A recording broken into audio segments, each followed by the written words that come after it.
ضلع محبوبآباد میں ایک soft where engineer on line دھوکہ دہی کا شکار ہو گیا، 4,15,000 روپے سے محروم ہو گیا۔ دھوکے باز اسے محبوبآباد ٹاؤن میں سونے کی تجارت کے ذریعے زیادہ سونا کمانے کے بہانے لالچ دیا تھا۔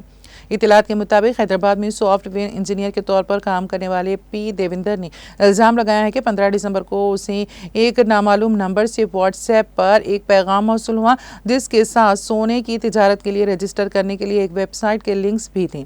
اس نے اسے نظر انداز کیا اور پیغامات کا جواب نہیں دیا، لیکن وہ سونے کی تجارت کی تفصیلات حاصل کرتا رہا۔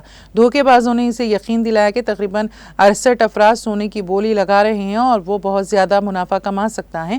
دیوندر نے ان پر یقین کیا اور دھوکے بازوں کے ذریعے بھیجے گئے اکاؤنٹ نمبر پر مختلف کھاتوں سے 4,15,000 روپے منتقل کر دیے۔ اگلے دن انہوں نے دوبارہ اسے 4,57,000 روپے بھیجنے کی ہدایت دی۔ اپنے ساتھ دھوکہ دہی کا احساس کرتے ہوئے دیوندر نے منگل کو محبوبآباد ٹاؤن پولیس اسٹیشن میں شکایت درج کرائی۔